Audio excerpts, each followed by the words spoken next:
आज दोस्तों बात करने वाले हैं कि आपने अगर ग्रो ऐप के माध्यम से म्यूचुअल फंड में अपनी एसआईपी को स्टार्ट किया हुआ है और आप अपने जो भी पैसे उसमें इन्वेस्ट हो चुके हैं एसआईपी के माध्यम से, अगर आप उनको निकालना चाहते हैं तो वो आप कैसे निकाल सकते हैं। तो यहाँ पे मैं आपको सारा प्रोसेस लाइव दिखाने वाला हूँ, तो आपको इस वीडियो को लास्ट तक देखना है। तो जब आप दोस्तों ये प्रोसेस करें तो वहाँ पर आपको कोई भी दिक्कत या फिर कोई भी परेशानी ना हो। सबसे पहले आपको ग्रो ऐप को ओपन कर लेना है। ओपन होने के बाद आपको यहाँ पे म्यूचुअल फंड का ऑप्शन दिखेगा, सिंपली आपको इसी के ऊपर टिक करना है। इसके बाद डैशबोर्ड में जो भी आपका पोर्टफोलियो होगा वो आपका शो करेगा और यहाँ पे जिस भी म्यूचुअल फंड में आपने इन्वेस्टमेंट किया होगा वो आपको यहाँ पे शो करेगा। अब यहाँ पे एक चीज़ का ध्यान रखना है कि आपकी जो करंट वैल्यू होगी उसी पैसे को आप लोग विड्रॉल कर सकते हैं। यहाँ पे जैसे देख सकते हैं यहाँ पे 100 रुपये इन्वेस्टेड दिखा रहा है और करंट वैल्यू में यहाँ पे 99 रुपीज़ दिखा रहा है। तो यहाँ पे अगर आप विड्रॉल करेंगे तो 99 रुपीज़ के हिसाब से आपका विड्रॉल होगा। अपने पैसे को विड्रॉल करने के लिए यहाँ पे अभी मेरे केस में तो यहाँ पे एक ही म्यूचुअल फंड शो हो रहा है, लेकिन अगर आपने अलग अलग म्यूचुअल फंड में आपने इन्वेस्टमेंट किया होगा तो वो सारे म्यूचुअल फंड आपको यहाँ पे शो होंगे। ठीक है, तो जिस भी म्यूचुअल फंड से आपको पैसे को निकालना है आपको उसी के ऊपर टिक करना है। तो सिंपली हम इसी के ऊपर टिक करेंगे। टिक करने के बाद आपको यहाँ पे इस तरह का इंटरफेस आ जाएगा। यहाँ पे आपको कई सारे ऑप्शन मिलेंगे। यहाँ पे अपने पैसे को निकालने के लिए आपको ये ऑप्शन मिलेगा रिडीम का। तो पैसे को दोस्तों निकालना विड्रॉल करना, इसको म्यूचुअल फंड की भाषा में रिडीम बोलते हैं। ठीक है, तो अपने पैसे को निकालने के लिए आपको इसी रिडीम वाले ऑप्शन पे टिक कर देना है। इसके बाद आपको यहाँ पे इस तरह का इंटरफेस आ जाएगा। यहाँ पे आपको जितने भी रुपए निकालने हैं वो आप मैन्युअली यहाँ पे डाल सकते हैं, लेकिन अगर आपको फुल अमाउंट निकालना है तो यहाँ पे आपको फुल अमाउंट निकालने के लिए ये ऑप्शन देगा रिडीम ऑल का।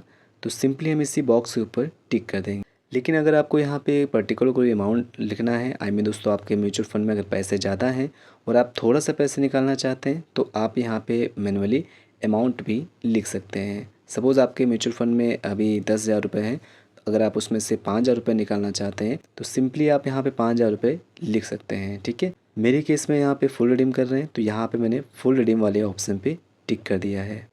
इसके बाद आपको यहाँ पे नीचे जो भी आपका विड्रॉल चार्ज लगेगा वो भी आपको यहाँ पे शो करेगा। कई बार लोग बोलते हैं कि एग्ज़िट लोड क्या होता है, तो यहाँ पे एग्ज़िट लोड दोस्तों वो होता है जब आप म्यूचुअल फंड के जो पैसे होते हैं वो निकालते हैं तो वहाँ पे आपका अगर कुछ टाइम से पहले निकाल लेते हैं तो वहाँ पे कई सारे म्यूचुअल फंड जो हैं वो चार्ज दोस्तों ले लेते हैं। तो यहाँ पे मैं अगर ये पैसे निकाल रहा हूँ तो आपको यहाँ पे नीचे शो करेगा कि अप्रॉक्स आपका कितना चार्ज यहाँ पे लग सकता है। तो यहाँ पे दिखा रहा है अप्रॉक्स 0.98 पैसे exit load will be charged by the fund house. तो यहाँ पे लिख के आ रहा है कि इस फंड हाउस से इतना अप्रॉक्स चार्जेस किया जाएगा।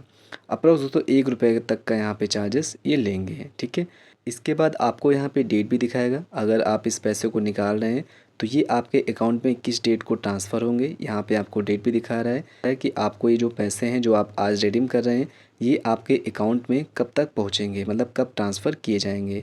तो यहाँ पे लिख के आ रहा है एक्सेप्टेड ट्रांसफ़र बाई 14 अगस्त। तो आज दोस्तों है 11 अगस्त। ठीक है, तो यहाँ पे ये बोल रहा है कि आपको ये 14 अगस्त तक आपके इस अकाउंट में ट्रांसफ़र कर दिया जाएगा। तो जो भी आपका ये अकाउंट मेंशन होगा उसी के नीचे आपको डेट मेंशन होगी किस डेट तक आपके अकाउंट में ट्रांसफ़र किया जाएगा। वैसे दोस्तों नॉर्मली हर एक म्यूचुअल फंड में जब आप रिडीम करते हैं तो 3 से 4 वर्किंग डेज़ का वहाँ पे समय लग जाता है, तो वहाँ पे आपको इतना वेट करना चाहिए। इतना दोस्तों होने के बाद आपको यहाँ पे नीचे वेरीफाई एंड रिडीम ऑल का ऑप्शन दिखेगा। तो सिंपली आपको इसी ऑप्शन पे टिक कर देना है। इसके बाद आपके रजिस्टर्ड मोबाइल नंबर पे OTP जाएगा और उस OTP को आपको यहाँ पे फिलअप कर देना है। वैसे दोस्तों ये OTP ऑटो फिलअप हो जाता है, अगर ऑटो फिलअप नहीं होता है तो आपको यहाँ पे मैन्युअली लिख देना है, ऑप्शन पे टिक कर देना है।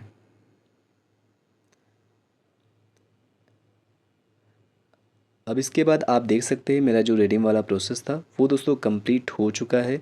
और इस तरीके से आपको भी अगर म्यूचुअल फंड के जो पैसे हैं वो अगर निकालने हैं, रिडीम करने हैं तो आप इसी तरीके से कर सकते हैं। और दोस्तों जो मेरे पैसे हैं वो 14 अगस्त तक ट्रांसफ़र कर दिए जाएंगे। तो यहाँ पे डेट भी लिख के आ चुकी है कि आपको 14 अगस्त तक ये जो पैसे हैं आपके वो ट्रांसफ़र कर दिए जाएंगे। वैसे आपको दोस्तों नॉर्मली रिडीम करने के बाद आपको 3 से 4 वर्किंग डेज़ का समय लगता है आपके बैंक अकाउंट में पैसे आने में। तो आपको ये प्रोसेस करने के बाद 3 से 4 दिन का वेट करना है और आपके दोस्तों जो पैसे रिडीम किए हुए हैं वो आपके अकाउंट में आ जाएंगे। आई होप दोस्तों ये प्रोसेस आप सभी को समझ में आया होगा। फिर भी अगर कोई कन्फ्यूज़न हो, आपका कोई भी डाउट हो तो बेफिक्र होकर कमेंट बॉक्स में लिख सकते हैं और मैं आपके कमेंट का उत्तर ज़रूर दूंगा। थैंक्स फॉर वॉचिंग दोस्तों। Bye bye.